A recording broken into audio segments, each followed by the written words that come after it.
Hey everyone, I'm Olivér Kovács. I hope you are doing well. This is the third episode in my video lesson series, How to Compose Music from Scratch. In this video, I'll discuss various topics such as figured bass notation, musical phrases, cadences, and so on. It'll be super exciting and useful, so stay tuned.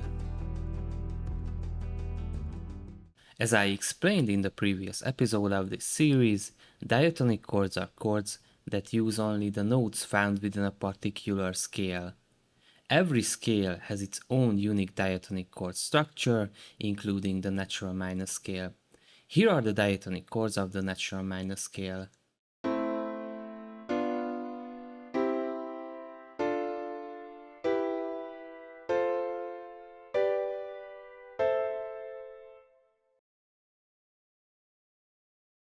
Figured bass is a shorthand system used to indicate chords and their inversions, usually written below a bass note. The most common figures are 6 and 6/4, which notate the triad inversions. The absence of figured numbers indicates the root position. These numbers refer to the intervals above the bass note. In the first inversion, the root is a sixth above the bass. In the second inversion, the root is a fourth above the bass, and the third is a sixth above. We use these notations with Roman numerals indicating the corresponding scale degree.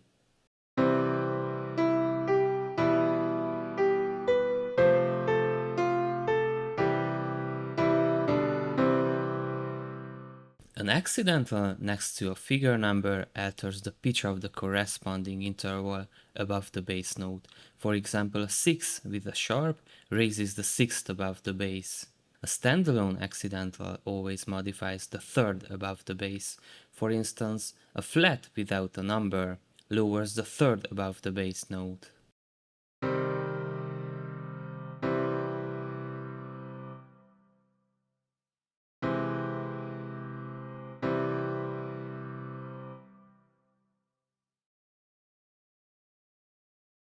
In music, a phrase is a short, self-contained unit of melody, rhythm, and harmony that expresses a complete musical thought.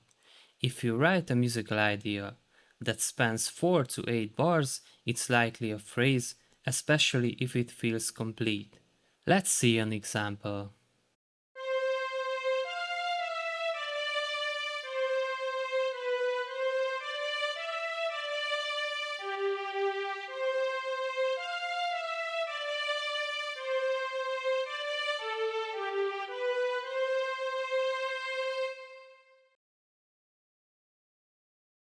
In music theory, cadences are crucial harmonic progressions that signal the end of musical phrases and provide resolution, guiding the listener through a composition's emotional landscape. The four primary types of cadences are authentic, half, plagal, and deceptive. Each serves distinct purposes and evokes different emotional responses. If a phrase ends with the fifth degree chord, it's called a half cadence. It sounds incomplete, as if it wants to continue.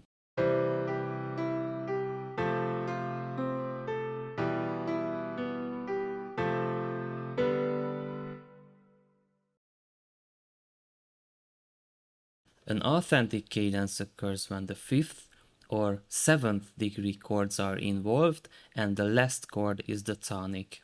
Authentic cadences have two versions, perfect and imperfect. There are three criteria for a cadence to be considered perfect. The fifth degree must be used rather than the seventh. Both chords must be in root position. The highest note of the first degree chord must be the tonic of the scale.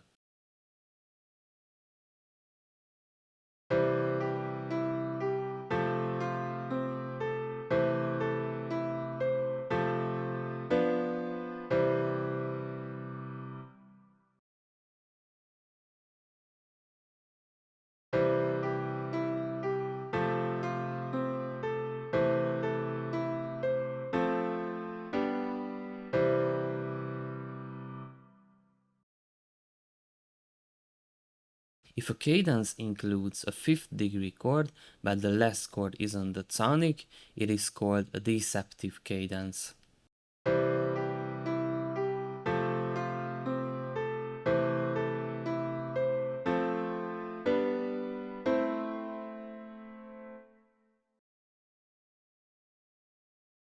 A plagal cadence involves a fourth degree chord followed by a first degree chord in that order.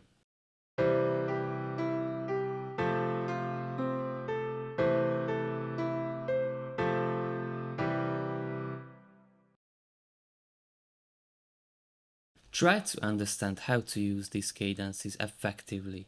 If you want to continue your melody, half cadences are useful, they leave the phrase open and create a sense of anticipation. In contrast, authentic cadences, especially perfect authentic cadences, strongly close a phrase and give a sense of finality, making it harder to continue naturally.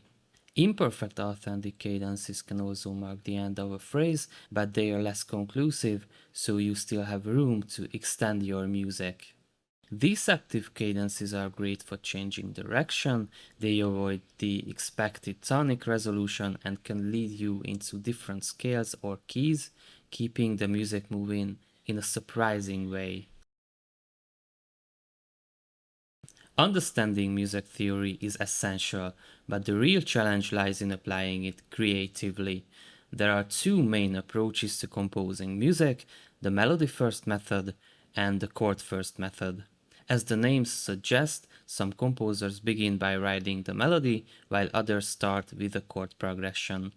Many combine both strategies. If you begin with the melody, it's important to understand how melodies work. A well-structured melody often follows a dramatic curve in pitch. Typically, it starts with a lower note ascending to a peak and then descends again, forming an arc. This curve gives emotional shape to your music and contributes to the overall mood of your piece.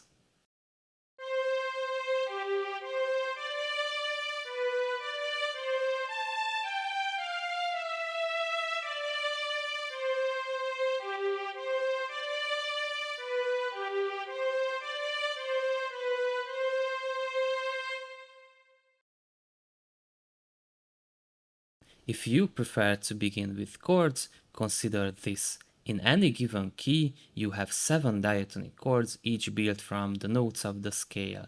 These chords carry distinct emotional qualities that can guide your composition. Let's examine the purpose and the mood of the scale degrees and their diatonic chords in both major and minor keys. The tonic is the home chord, it feels stable, calm, and resolved. The supertonic sounds slightly melancholic or introspective. The median also feels melancholic, but it creates more tension because it is further away from the tonic. The subdominant adds brightness and a sense of lift. The dominant also adds brightness, but it feels majestic and demands resolution. The submediant acts as another home chord because it is the tonic of the relative minor scale. The scale that starts on the 6th degree of a major scale is called its relative minor. For example, A minor is the relative minor of C major. The 7th degree chord is diminished, it creates tension and usually resolves back to the tonic.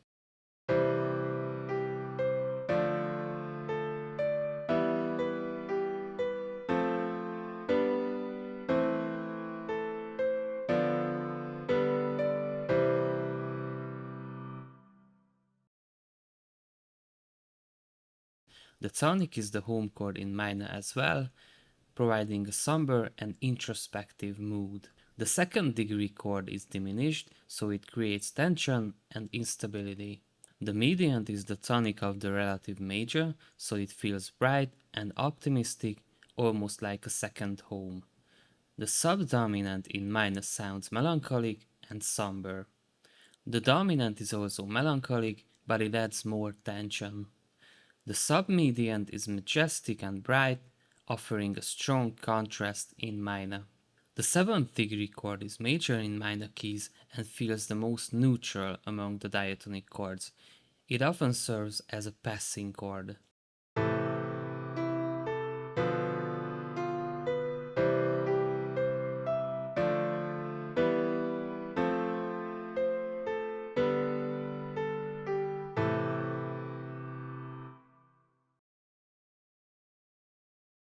Tempo tells us how fast or slow a piece of music should be played. One common way to show tempo is by using BPM, which stands for beats per minute. For example, if a piece is marked 120 BPM, that means there are 120 beats in 1 minute. In addition to BPM, traditional Italian terms are also used to indicate tempo. These don't give an exact number but describe the general speed and character of the music. However, they can be roughly matched to BPM ranges, as you can see on the diagram.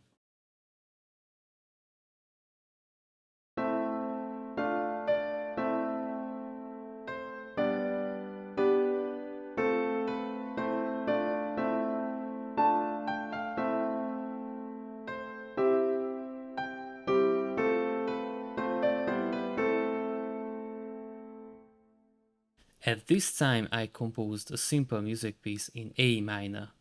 Let's try to analyze it. The time signature is 4/4 time and the tempo is 120 BPM. It contains two musical phrases as you can see on the diagram. The first musical sentence, the first 4 bars are feels like a question and the second 4-bar group is a kind of answer to this question. This is caused by the melody curve that the melody describes. In the 4th measure, the melody rises, while in the 8th measure, the pitches of the notes go down. That's why we feel it is a question and answer. Let's examine the first cadence. It involves 2 chords, the 1st and 4th degree triads. It could be a Plagal cadence if the order were reversed. It's clearly a turning point in the music piece, while it's not considered an official cadence. It's absolutely normal, so don't worry if you encounter a similar case while composing. The second cadence at the end of the music piece consists of the dominant and the tonic chords, so it's obviously an authentic cadence.